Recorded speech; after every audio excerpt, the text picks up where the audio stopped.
Hello friends, नमस्कार दोस्तों। अ, ऐसे ही बैठा हुआ था तो कुछ कमेंट पढ़े थे मैंने। तो मेरे पास तो कमेंट के जवाब देने का एक ही तरीका है कि मैं उनके ऊपर वीडियो बना देता हूँ। तो जैसा आप लोगों को मालूम है कि मैं ट्रैवलिंग करता रहता हूँ, तो अभी मैं पिछले लगभग 1 महीने से दुबई में हूँ। तो जब मैंने ट्रैवलिंग स्टार्ट करी थी 2023 में, मतलब वैसे तो ट्रैवलिंग मैंने 2018 से शुरू की थी, पर लॉकडाउन के बाद जब मैंने पहली ट्रैवलिंग शुरू करी तो मैंने 2023 में शुरू करी, जब मैं बैंकॉक गया था, थाईलैंड। तो मुझे मालूम था कि इसके रिएक्शंस बड़े नेगेटिव आएंगे। ऐसा इसलिए होता है कि आपकी ज़्यादा बड़ी कम्युनिटी तो है नहीं, छोटे मोटे व्यूज़ आते थोड़े बहुत। उन लोगों ने आपको गोवा में देखा है। गोवा जो है वो हॉट डेस्टिनेशन है इंडिया में रहने के लिए। तो उन्होंने को लगा कि यार ये बंदा बड़ा अच्छा है, देखो ये तो गोवा में जाके शिफ्ट हो गया, कितनी अच्छी बात है, गोवा तो हमारा ड्रीम प्रोजेक्ट है। और ये बेचारा बंदा देखो कैसे गुजारा कर रहा है। कुछ लोग मुझे, जब मैं केले के पत्तों पे खाता था, तो खाना हम लोग गोवा में खाते केले के पत्तों पे ज़्यादातर खाना खाते हैं हम। तो कई लोग बोलते थे कि देखो बेचारे के पास बर्तन नहीं है, या कई लोग इसको नेगेटिव वे में बोलते थे कि यहाँ बैठ के भाषण दे रहा है, बर्तन खरीदने की तेरी औकात नहीं है। हम आज भी केले के पत्तों पे खाना खाते हैं। उसके बाद जब मैंने थाईलैंड शुरू किया, जो नेगेटिव कमेंट थे वो तो चलो थे ही नेगेटिव, वो तो क्लियर है। जब मैंने थाईलैंड चुना, तो मैंने स्पेशली जानबूझ के इंटेंशनली थाईलैंड चुना ताकि मेरी इमेज ब्रेक हो। मेरी इमेज कैसी बन गई थी कि ये आदमी गोवा में रहता है, फैमिली मैन है, बड़ा अच्छा आदमी है, अच्छी अच्छी बातें करता है। तो मुझे वो इमेज ब्रेक करनी थी। तो मैं चाहता तो कोई और कंट्री भी चुन सकता था, बाद में थाईलैंड कभी जा सकता था, पर मैंने शुरुआत ही थाईलैंड से की।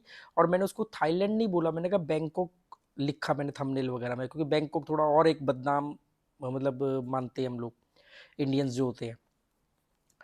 तो वहाँ गया, बड़े तो कुछ जो थे जो काफ़ी टाइम से देख रहे थे, कुछ वहाँ पे नाराज़ हो गए, उल्टा सीधा बोल के चले गए। कुछ जो समझदार लोग थे, जिनको मालूम है कि ट्रैवलिंग ये आदमी कहीं भी करेगा, ठीक है। फिर मैं 1 महीना थाईलैंड रहा। फिर उसके बाद मैं सिंगापुर, मलेशिया, फिलीपींस गया। थाईलैंड से मैं लाओस भी गया था। और अभी मैं दुबई में हूँ 1 महीने से। अब दुबई और सिंगापुर दोनों ही बहुत महंगे शहर हैं, वर्ल्ड के सबसे महंगे शहर है रहने के लिए।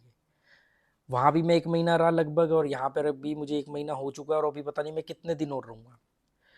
तो लोग, जो लोगों के अंदर हम ना ईर्ष्या, लालच, डर हम लेके पैदा होते हैं, मतलब नेचर का ये हमें दिया हुआ है। जो नेगेटिव लोग होते हैं उसको नेगेटिव वे में यूज़ करते हैं, पॉजिटिव लोग इन्हीं चीज़ों को पॉजिटिव वे में यूज़ करते हैं।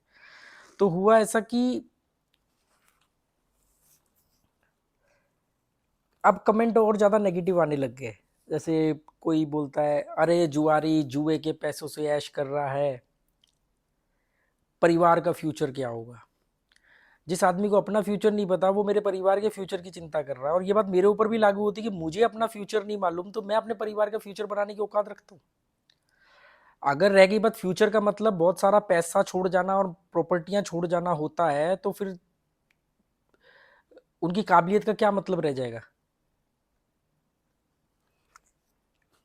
तो कई लोग बोलते हैं कि जुए के पैसों से घूम रहा है। तो भाई, अगर मुझे कोई चीज आती है, मुझे गैम्बलिंग की दुनिया में, कसिनोज में बहुत सारी गेम्स होती हैं, मेरे को उसमें एक गेम है जिसमें मैं कुछ पैटर्न समझ लेता हूँ, पकड़ लेता हूँ, या मुझे मेरी ऑब्जर्वेशन उन चीज़ों को लेकर के थोड़ी सी शार्प है, तो मैं क्यों ना खेलूं। क्योंकि समाज के कुछ मूर्ख लोग मुझे बोलेंगे कि तू ये क्यों कर रहा है, क्योंकि वो नहीं कर सकते, क्योंकि वो दुबई आकर के इस तरीके की आजाद जिंदगी नहीं जी सकते, क्योंकि उन्होंने अपने परिवार को अपनी कमजोरी और बंदिशों का नाम दे रखा है।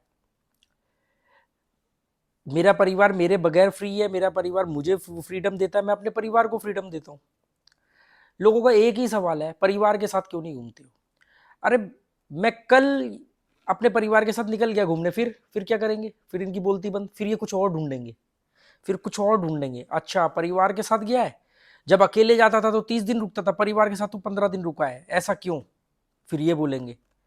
तो ये जो है ना, वो धोबी और वो बाप बेटे गधे वाली कहानी सुनी है, धोबी नहीं, बाप बेटा और गधा। कि लोग बोलेंगे। तो मुझे ऐसे लोगों की परवाह नहीं है। इन लोगों को मैं बस इतना ही कह सकता हूँ कि यार भाड़ में जाओ, मुझे तुम्हारी उससे कोई फर्क नहीं पड़ता, क्योंकि ये समाज है, इसको बोलते हैं समाज। यही लोग तो समाज होते हैं ना, जो आपको ये इंडिकेशंस देते हैं कि आप क्या गलत करो। अरे मैं लीगल गैम्बलिंग कर रहा हूँ हिंदुस्तान के अंदर, गोवा में कसिनो लीगल है, किसी का बाप नहीं रोक सकता वहां पे। तो मैं खेल रहा हूँ लीगल कसिनो, गवर्नमेंट उसको बंद कर दे, नहीं खेलूंगा। दुबई के अंदर नहीं है तो मैं नहीं जाता। क्या मैं दुबई के अंदर जाता हूँ? दुबई के अंदर भी कुछ ना कुछ जुगाड़ होगा, पर मैं नहीं जाता क्योंकि यहाँ पे लीगल नहीं है। गोवा में लीगल है, गोवा में करते हैं। दिल्ली में नहीं है, दिल्ली में नहीं है। मेरे को एक गेम आती है। तो लोगों को ये लग रहा है कि यार मतलब मेरे को ना, मेरा मनोरंजन ही यही है। अगर आप ध्यान से सोचो तो एक आदमी साल भर में सिगरेट के ऊपर जितना पैसा खर्च करता है, उसको टोटल कर दोगे तो उतने पैसों में मैं ट्रैवलिंग कर रहा हूँ। लगभग लगभग उतने ही पैसों में मैं ट्रैवलिंग कर रहा हूँ। एक आदमी अपने पूरे साल भर में जितनी सिगरेट पी जाता है, उतना तो मेरे एक ट्रैवलिंग का ट्रिप का खर्चा नहीं कराता है। मैं सिगरेट नहीं पीता। ये शराब, सिगरेट, बियर, इन सब में मेरी कोई दिलचस्पी नहीं है। मेरा ये पैसा बचता है। जो आदमी रोज शराब पी के सोता है, जो आदमी दिन में 10-15 सिगरेट रोज पीता है, वो आदमी मुझे कहता है कि यार ये जुए से पैसा खर्च कर रहा है। अरे भाई, जितना इन चीजों में वो खर्च कर रहा है वो मैं बचाता हूँ। मुझे महंगे कपड़े पहनने का शौक नहीं है, मुझे महंगे गैजेट रखने का शौक नहीं है। मैं अपनी ट्रैवलिंग पे पैसा खर्च करता हूँ बस। ना मैं महंगे कपड़े खरीदता हूँ, ना मैं महंगे गैजेट खरीदता हूँ, ना मैंने कोई फ़ोन अपग्रेड किया अपना, ना मैं शॉपिंग करता हूँ। हमारा सिंपल सा है घर का कि 4-6 जोड़ी कपड़े रखने हैं। अगर नए कपड़े आएंगे तो पुराने में से कोई एक कम करना पड़ेगा, मैं अलमारियाँ नहीं भरनी है। तो हमारा खर्चा ही नहीं इन सब चीज़ों में। और मेरी फैमिली के साथ ट्रैवलिंग मैं कब करूँगा? मेरी फैमिली को प्रॉब्लम नहीं है, तो इन लोगों को कहाँ से हो जाती है? और मैं करूँगा नहीं करूँगा ये मेरी मर्जी, मैं नहीं कर रहा जिंदगी भर। बोलो क्या करोगे? गाली तो दे सकते हो, नेगेटिव कमेंट ही तो कर सकते हो। तो इंडिया इसलिए आगे नहीं बढ़ता क्योंकि ना, जब इंडिया में कोई आदमी एग्जाम्पल सेट करता है, कोई आदमी कोई पॉजिटिव बात रखता है, तो हम क्या करते हैं, उसकी बात को समझने की बजाय उसको क्रिटिसिज्म उसका करना शुरू कर देते हैं, उसको क्रिटिसाइज करते हैं। क्योंकि हमें मालूम है कि हम चाह करके भी, हिम्मत जुटा करके भी ये जिंदगी नहीं जी सकते। तो ऐसे बहुत सारे कमेंट आते रहते हैं। तो ऐसे ही अभी एक कमेंट पढ़ा था मैंने कि ओए सुनो ए जुआरी, तेरे बच्चों का मतलब तेरी फैमिली का भविष्य क्या होगा? अरे फैमिली का भविष्य क्या होगा? हम सब अपना भविष्य खुद बनाते हैं, या हमारे बाप दादा लिख गए थे हमारा भविष्य? या आज तुम वही जिंदगी जी रहे हो जो तुम्हारे बाप दादाओं ने लिखी थी? कोई किसी का भविष्य बना सकता है क्या? किसी की इतनी औकात है कि कोई किसी का भविष्य बना सकता है? केवल प्लान कर सकता है। और ज्यादातर आप देखोगे तो 90% प्लानिंग भविष्य की फेल ही होती है, वो वैसी होती ही नहीं है जैसी आपने बनाई होती है। पर फिर भी ढीठ के ढीठ रहेंगे, नहीं सुधरेंगे। इसीलिए जब मैं कंपैरिजन करता हूँ डेवलप कंट्री से अपने इंडिया के लोगों की मेंटलिटी, तो मुझे मालूम पड़ता है हमारे को बहुत काम करने की जरूरत है अपने ऊपर। मेरे खुद के यार दोस्त, मेरे खुद के करीबी दोस्त बोलते हैं यार तेरे जैसी जिंदगी जीनी है, तू तो बहुत बढ़िया जिंदगी जी रहा है। तो मैं कहा तुम क्यों नहीं जीते हो? क्योंकि मैं वो काम नहीं करता हूँ जो तुम करते हो। उनको सारी शादियां अटेंड करनी है, सारे फंक्शन अटेंड करने हैं, शाम को दारू भी पीनी है, सिगरेट भी फूकनी है, शॉपिंग भी करनी है, सारे दिन त्योहार भी मनाने हैं। मैं ये सब नहीं करता। रहेगी बात तो फिर क्या करोगे? तो असामाजिक रहोगे, मतलब समाज नहीं रहेगा तुम्हारे पास। अरे भाई, तो अक्लमंदों का समाज चाहिए ना। अगर किसी का मामा, चाचा, ताऊ, बुआ, फूफा बेवकूफ है, तो वो इसलिए उनका बोझ ढोते रहे कि वो रिश्ता है। भाई जो अक्लमंद है वो मेरा सबसे करीबी रिश्तेदार है, चाहे वो कोई गहरी क्यों ना हो। और जो बेवकूफ है, वो मेरा बाप हो या मेरी माँ हो, मुझे नहीं चाहिए। कहीं नहीं लिखा कि आपके माँ बाप अक्लमंद होंगे। माँ बाप क्या सिखाते हैं बच्चे को? जीवन जीने की शैली के नाम पे लालच, बेईमानी, यही तो सिखाते हैं माँ बाप। कभी माँ बाप ने हारना सिखाया? मैंने अपने बच्चों को बोला कि बेटा, हारना भी जरूरी होता है जीवन में। अगर तुम्हारे साथ के व्यक्ति को, तुम्हारे दोस्त को अगर जीतना तुमसे ज्यादा जरूरी है, तो तुम हार जाना, भले ही तुम जीत सकते हो। क्योंकि उस तुमसे ज्यादा जरूरत उसको है। तुम तो फिर भी कुछ कर लोगे, क्या पता उसके लिए सब कुछ वही हो। तो उसके लिए हार जाना, उसको जीतने देना। तो कितने माँ बाप अपने बच्चों को हिंदुस्तान में जीतना सिखाते, हारना सिखाते हैं। उदारता तो सिर्फ कागजों में और किताबों में रह गई है। तो मुझे बड़ा मजा आता है कि जब ऐसे ईर्ष्यालु लोग कमेंट करते हैं। और बहुत सारे ऐसे लोग हैं जिन्होंने कमेंट करना ही बंद कर दिया, जो गायब हो गए।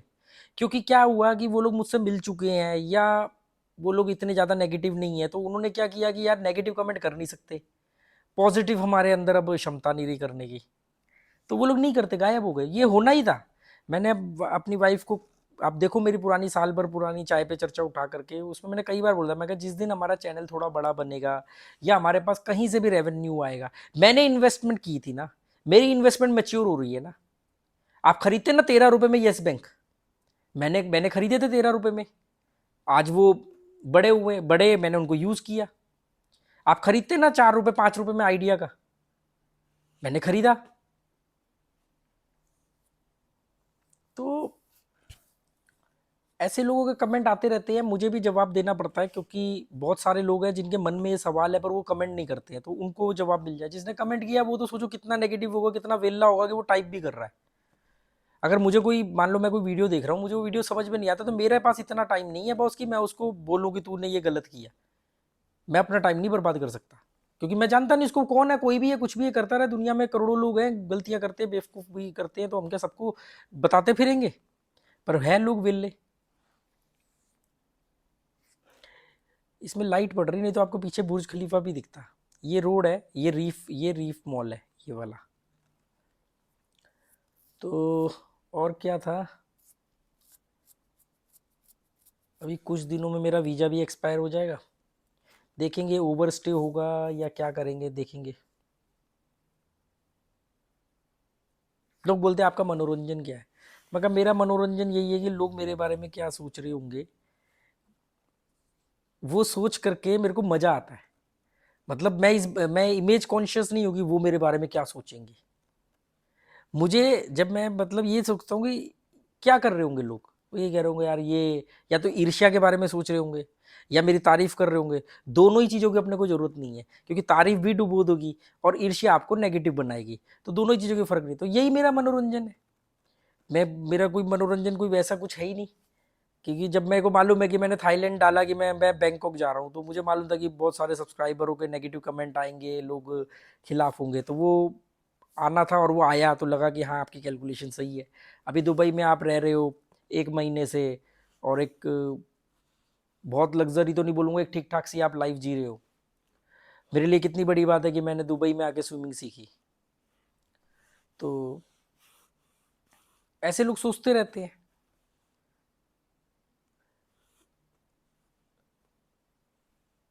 मुझे जो करना है मैं वो करता हूँ, मैं इस बात का परवाह नहीं करता कि भी, मतलब इस बात को दोनों पहलू से लेके चलोगी, लोग क्या सोचेंगे उससे मुझे फर्क नहीं पड़ता, पर लोग क्या सोच रहे होंगे इससे मुझे मजा भी आता है। ये दोनों वाली बातें हैं। मतलब एक तो ये कि अरे लोग क्या बोलेंगे, ये क्या, कि आप अपना जीवन शैली नहीं जी पा रहे खुल के, वो नहीं, वो तो फर्क ही नहीं पड़ता। पूरी दुनिया एक तरफ हो जाए, मुझे जो करना है मैं वो करूंगा। मतलब दूसरा कि वो करने के बाद में लोग क्या क्या अंदाजे लगा रहे होंगे, क्या क्या कयास लगा रहे होंगे, वो मेरे लिए इंटरटेनमेंट है। और लोग ऐसा करते ही हैं, वो मुझे उनके कमेंट से, या जो मुझे जानते हैं कभी कभी वो बातों बातों में बोल देते, तो मालूम पड़ जाता है। और सिंपल है कि वो लोग जो जिंदगी जी रहे हैं वो मैं नहीं जी रहा हूँ, इसलिए मैं ये जिंदगी जी रहा हूँ। वो ये जिंदगी नहीं जी पाएंगे क्योंकि वो कुछ और जिंदगी जी रहे हैं, उनके लिए प्रायोरिटीज कुछ और है। मेरे लिए प्रायोरिटी वर्ड ही नहीं है, प्रायोरिटीज प्रायोरिटी है। मैं एक बार में एक चीज को प्रायोरिटी पे रखता हूँ, उसको हासिल करता हूँ, फिर दूसरी चीज को उसकी जगह लाता हूँ। लोगों के जीवन में एक वक्त पे कई सारी प्रायोरिटीज होती हैं। जो भी है बढ़िया है, ठीक है, क्या करें। और अब जाऊंगा यहाँ से, जब भी वापस जाऊंगा गोवा, जाके लाइब्रेरी का काम शुरू करूंगा। मतलब लाइब्रेरी का काम चल रहा है एक्चुअली में, थोड़ा आपको मालूम है सीजन शुरू हो गया, तो हमें कारपेंटर वेल्डर ये सब में नहीं मिल पा रहे, फिर भी थोड़ा थोड़ा चल रहा है। तो जाके थोड़ा उसको फास्ट करने की कोशिश करूंगा कि काम किसी तरह फास्ट हो।